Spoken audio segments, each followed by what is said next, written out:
What is going on, everybody? This is Wrestling News with the Dude. So today we'll be talking about a recap episode of GTS Wrestling from last Tuesday and 4th week of Wednesday Night War recap. So starting off with GTS, we kick things off as 2XL, Onslaught, and Dominic Truex are set to be in action to fight against the Legends of New Jersey for the GTS Tag Team titles. Sadly, it didn't happen, because the original legendary guys in GTS, Joe Wolf, came back and made a statement that Jay and Jake were not able to show up to defend their titles due to the fact that, well, let's just say that those legendary guys does what they usually do. You know, going out for partying, drinking, and taking days off. So Joe Wolf already found 2 opponents for 2XL, and it's these guys. A guy, a Hip Hop Harambe, and Justice D. DeVille. Hooray! I wonder who will win. Will it be the big guys or the little guys? I think it's pretty obvious, you know. The one thing that really impresses me was when Dominic backflipped himself to the ring while carrying a Hip Hop Harambe. Of course, 2XL got the, no pun intended, 2X large W. After the match, 2XL were about to go after Joe, but then Joe used a Red Rum Ranger as a puppy guard. Nope, Red Rum Ranger grabbed him to the ring, thus having an impromptu matchup. Joe Wolf won after he made Red Ranger tap out to the crippler crossface. After the match, Joe Wolf said he wanted to go after the GTS title, but then Grimm said he's going to be facing Shamar at Clown Duels. Then again, Grimm offered him to be in his corner. Shamar also has some backup. Well, 2XL. Joe Wolf claimed that if 2XL is going to be in Shamar's corner, then he won't show up just because he's small, or should I say tiny turd. He's not being a bitch, he's thinking about being smart. Jungle Jim made his debut match against Tito the Clown, but did not successfully win his first match in GTS. Jim was about to do a black mask, but he was too stupid that Tito was watching the whole time, thus countering with a twist of fate and gets a 3 count.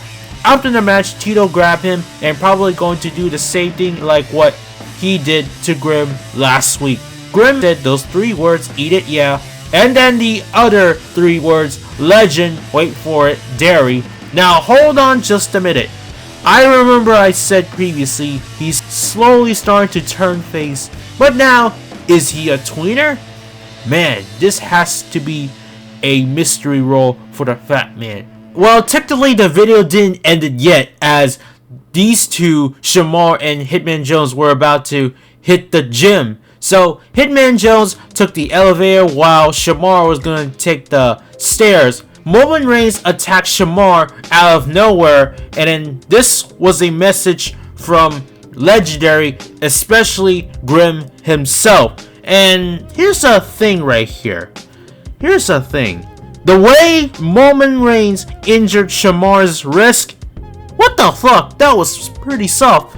While Shamar reacted the way he felt like the pain. Like, what? What? What was that?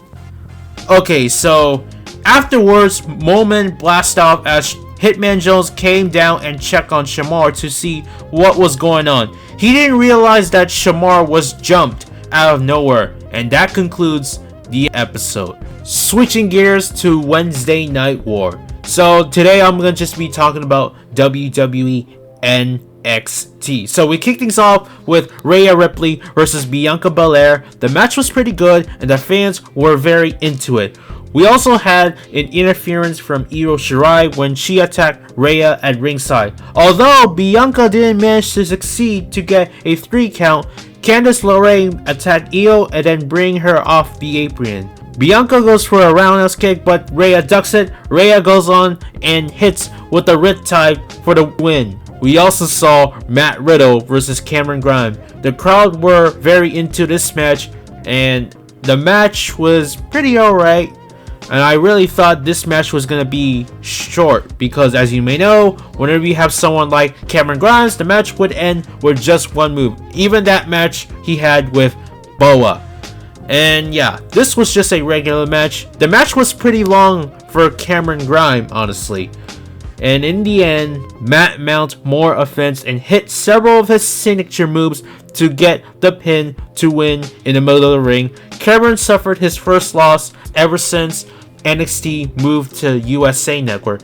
After the match, Tyler asked Cameron why he didn't do the fist bump.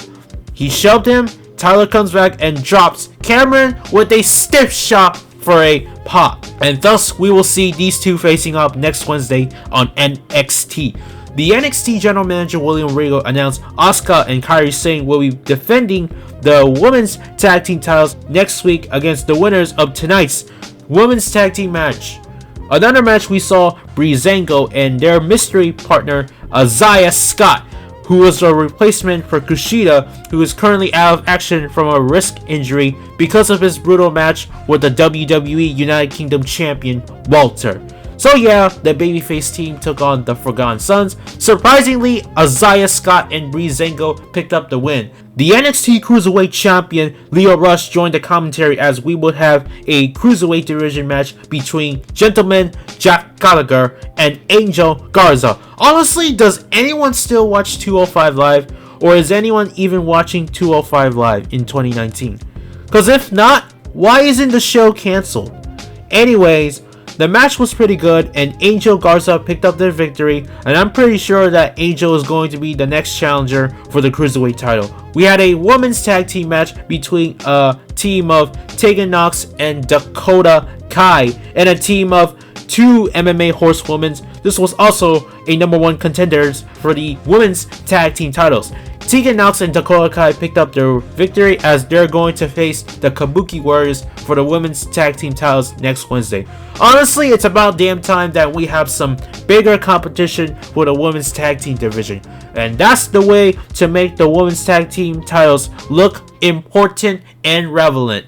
After the match, Asuka and Kairi Sane cut a promo in Japanese. In case you don't know what they said, here's the translation on what they actually said. Asuka said, "You two really think you can defeat us? No way in hell. No way, no way, no way, no way, no way." Kairi said, "They can't, right?" And then Asuka said, "Once we go back to NXT, we will defeat you." And then Kairi said, "Next week, you have no chance." And then we got a main event for the NXT North American Championship. We have Keith Lee versus Dominik Dijakovic versus the champion, La Champion, Roderick Strong. The match was pretty awesome, and I knew Roderick wouldn't lose this match. The ending was pretty surprising as Keith blocks the Hurricane Rana with the huge sit-down powerbomb from the top turnbuckle. Roderick immediately follows up with a flying boot to Keith's face. Roderick goes right into the pinfall to retain the title. After the match, Roderick raises the NXT North American title as the rest of the Undisputed Era enters the ring and joins him. And of course, we had a post-match beatdown as they were attacking Keith in the ring. The music hits as Tommaso Ciampa came out to the ring with a crutch, and yes, Daddy's home, along with his DIY buddy Johnny Gargano. People wanted to see Finn Balor on NXT, and they got their wish. We had a major stare down between the Undisputed Era and those three major stars in NXT. We thought that Finn Balor would form a team with DIY, but nope! All of a sudden, Finn suddenly drops Johnny with an overhead kick out of nowhere. Mauro loses it and the fans start booing as the rest of the Undisputed Era unloads on Tommaso. Finn had really shocked the system. Johnny was recovering from the kick on the floor as Finn exits the ring and drop kicks him into the barrier. Finn brings Johnny over to the ramp and spikes the finisher that he does, wow, on the ramp. And here's the question. Are we seeing Finn Balor as the fifth member of the Undisputed Era?